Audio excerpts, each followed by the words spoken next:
నమస్తే అండి. నమస్తే అండి. ఇప్పుడు గత జగన్మోహన్ రెడ్డి 5 ఏళ్ల పాలనలో సర్వనాశనం అయిపోయిన వ్యవసాయ రంగం. రైతులు ఉప్పులు తెచ్చి పెట్టుబడులు పెట్టి పంటను పండించుకున్న తర్వాత కూడా పంటను అమ్ముకోలేక, ప్రభుత్వానికి పంటను అమ్మినాక తర్వాత కూడా చేతికి డబ్బు రాక, అప్పులోళ్ళకి సమాధానం చెప్పుకోలేక ఆత్మహత్యలు చేసుకున్న రైతుల్ని, కౌలు రైతుల్ని కూడా ఎంతోమందిని మనం చూసాం. ఇటువంటి పరిస్థితుల్లో ఇప్పుడు కూటమి ప్రభుత్వం వచ్చినాక అద్భుతమైన ప్రణాళికతో ముందుకెళ్తున్నారు ధాన్యం సేకరణ విషయంలో. రైతులకి అద్భుతంగా న్యాయం జరుగుతుంది. యాక్చువల్గా ఇప్పుడు ఈ కూటమి ప్రభుత్వంలో జరుగుతున్న ఈ రీఫార్మ్స్, ఈ సిస్టంలో ధాన్యం సేకరణలో జరిగిన అద్భుతమైన విధానాల్ని ఎలా మీరు మా ప్రేక్షకులకు ఎలా అందిస్తారు? దాదాపుగా అండి ఈరోజు చూస్తే ధాన్యం సేకరణ అనేది ఒక ఉద్యమంలా జరుగుతుంది ఆంధ్రప్రదేశ్ రాష్ట్రంలో. మీరు చూసినట్లయితే గతంలో జగన్మోహన్ రెడ్డి గారి పరిపాలనలో పండించిన పంటకి వాల్యూ లేకుండా పోవడం, అదేవిధంగా పండించిన పంటను కూడా కొనకపోవడం, ఈ విధంగా రైతులు చాలా ఇబ్బందులు పడేవాళ్ళు. నేడేంటంటే ఆ సమస్యలు ఏవీ లేవు. ఈరోజు ఏంటంటే ఎవరైనా ధైర్యంగా పండించుకోవచ్చు, ధైర్యంగా పండించుకొని అమ్ముకోవచ్చు. అమ్ముకునేది కూడా ఏంటంటే డైరెక్ట్ ఆన్లైన్లోనే వాళ్ళ మొబైల్లోనే వాళ్ళు ఎప్పుడు అమ్మాలో షెడ్యూల్ చేసుకోవచ్చు. వాళ్ళకి ఇష్టమైన టైంలో ఆ రోజు వచ్చి వాళ్ళు తీసుకొని వెళ్తారు. అంత విధంగా ఒక ట్రాన్స్పరెన్సీ అనేది తీసుకొని వచ్చారు పరిపాలనలో, పారదర్శకత. ఆ పారదర్శకత తీసుకొని రావడం వల్ల ఏంటంటే ఈరోజు రైతులు వాళ్ళు ఎప్పుడు అమ్మాలనుకున్నారో వాళ్ళ మొబైల్లో బుక్ చేసుకుంటారు. లేదంటే ఎవరన్నా కొంతమంది డైరెక్ట్గా తీసుకొని వెళ్ళే వాళ్ళ మిల్క్ డైరెక్ట్గా తీసుకొని పోయి అమ్ముతున్నారు. అమ్మిన వాళ్ళకి 48 గంటల లోపే, కొంతమందికి 24 గంటల లోపే, కొంతమందికి అయితే 5-6 గంటల్లో కూడా డైరెక్ట్గా వాళ్ళ అకౌంట్లో డబ్బులు జమ అవుతా ఉంది. అంటే మీరు ఒక్కసారి ఆలోచించండి, చంద్రబాబు నాయుడు గారు కమిటెడ్గా వేస్తూ ఉన్నారు. ఈరోజు దాదాపుగా రాష్ట్రం మొత్తం మీద 3 లక్షల మందికి పైగా రైతులు ఈ విధంగా అమ్మడం జరిగింది. దాదాపుగా 22 లక్షలకు పైగా మెట్రిక్ టన్నులు ఈరోజు ప్రభుత్వం సేకరించడం జరిగింది. 5,000 కోట్లకు పైగా డైరెక్ట్గా రైతుల అకౌంట్లో వేయడం జరిగింది. అంటే ఇంత ట్రాన్స్పరెన్సీగా దీనికంటూ ఒక డాష్ బోర్డు పెట్టి డైరెక్ట్ ముఖ్యమంత్రి కావచ్చు, వ్యవసాయ శాఖ మంత్రి కావచ్చు, నిరంతరం పర్యవేక్షిస్తూ అధికారులందరూ చూస్తూ ఉన్నారు. ఎక్కడన్నా ఏదైనా సమస్య ఉందంటే డైరెక్ట్గా ముఖ్యమంత్రి గారే ఆన్ ఫీల్డ్లోకి వెళ్తా ఉన్నారు. ఈరోజు ఉమ్మడి 13 జిల్లాల్లో 12 జిల్లాలు అందరూ సాటిస్ఫై, ఒక కృష్ణా జిల్లాలో మాత్రం కొంచెం నెగిటివ్ ఉందంటే డైరెక్ట్గా ముఖ్యమంత్రి గారి కృష్ణా జిల్లాకి వెళ్ళడం జరిగింది. కృష్ణా జిల్లాకి వెళ్ళి ఎందుకు జరుగుతుంది, ఇక్కడ ఏం జరుగుతుందని మొత్తం అక్కడ రైతులతో మాట్లాడడం జరిగింది. తేమ శాతం ఏమన్నా తక్కువ అటు ఇటు ఉన్నా కానీ మీరేం లెక్క చేద్దాం, రైతుల దగ్గర నుంచి తీసుకోండి అని చెప్పడం జరిగింది. ఎవరన్నా మధ్యవర్తులు, ఎవరన్నా మధ్యలో కలిపి ఏదైనా చేయాలనుకుంటే అలాంటి వాళ్ళ తాట తీస్తా. రైతులను ఎవరన్నా బ్లేమ్ చేయాలనుకుంటే, వాళ్ళ మోసం చేద్దాం, మేమేదో అమ్ముకోవాలనుకుంటే కుదరదు. డైరెక్ట్గా ప్రభుత్వం తీసుకుంటుంది. ఎంతైనా మీరు అమ్మండి, మేము తీసుకుంటాం, మీకు డబ్బులు ఇచ్చే బాధ్యత మాది అని చెప్పి ఈరోజు చంద్రబాబు నాయుడు గారు చెప్తూ ఉన్నారు.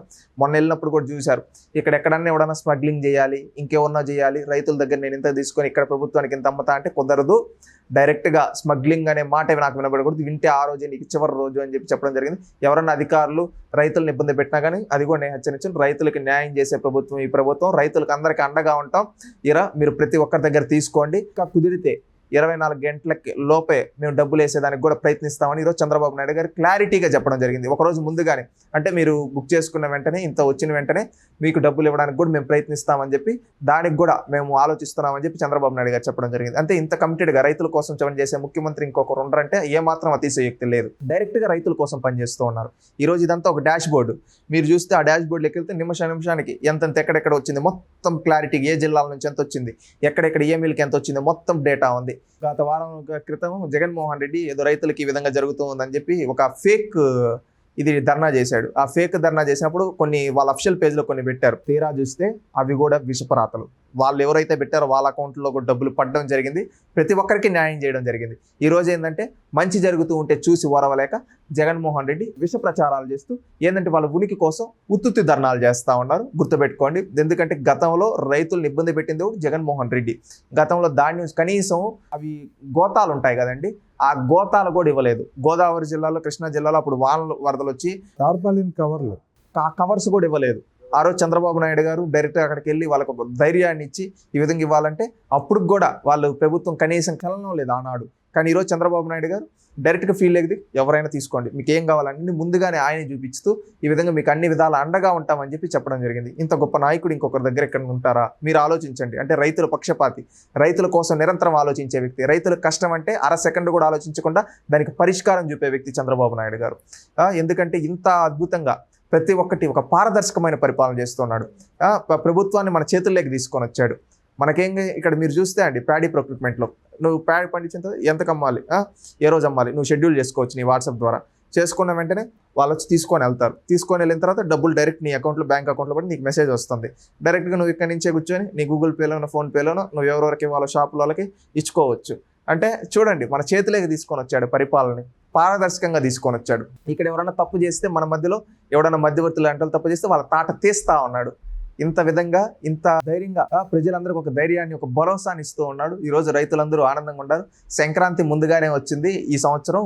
ప్రతి సంవత్సరం మనం పంట అమ్మితే ఎప్పుడో డబ్బులు వచ్చేటివి. ఈసారి ఏంటంటే సంక్రాంతి అనగానే రైతులకి ఏంటంటే ఒక ఆనందమైన పండుగ. ప్రతి ఒక్క రైతు ఆనందంగా చేసుకునే పండుగ. మన ఆంధ్రాలో ముఖ్యంగా సంక్రాంతి వస్తే అది ఒక ఆనందం. చేతి నిండా డబ్బులు, మనం పండించిన పండుగ డబ్బులు వస్తుంది. ఈసారి ఆ సంక్రాంతి కొంచెం ముందుగానే వచ్చింది. డిసెంబర్ 25 క్రిస్మస్, న్యూ ఇయర్ కన్నా ముందుగానే మనం పండించిన పండుగ మన చేతులకు డబ్బులు వస్తున్నాయి. రైతులు ఆనందంగా ఉన్నారు. ప్రతి ఒక్క రైతుకు కూడా ఒక ధైర్యం వచ్చింది. ఈ ప్రభుత్వంలో చంద్రబాబు నాయుడు మనకి న్యాయం చేస్తా ఉన్నాడు. ఒకప్పుడు బ్యాంకుల చుట్టూ, వీళ్ళ చుట్టూ, అధికారుల చుట్టూ తిరగాలి. ఈరోజు అది తిరిగేది ఏం లేదు. మనం అమ్మిన వెంటనే మన చేతుల్లో డబ్బులు పడతా ఉన్నాయి. ఇంత విధంగా ఆయన మనకి ఏ కష్టం రాకుండా చూసుకుంటున్నాడు. ఎందుకంటే ఒక రైతు బిడ్డకే ఆ రైతు కష్టం తెలుస్తుంది అంటారు కదా. ఒక రైతు బిడ్డ ఈరోజు ముఖ్యమంత్రిగా ఉన్నాడు కాబట్టి మన రైతులందరికీ న్యాయం జరుగుతుందని ఈరోజు రైతులందరూ మాట్లాడుకుంటూ ఉన్నారు. ఓకే అండి, మంచి విషయాలు చర్చించామండి ఈరోజు. థ్యాంక్ యూ అండి.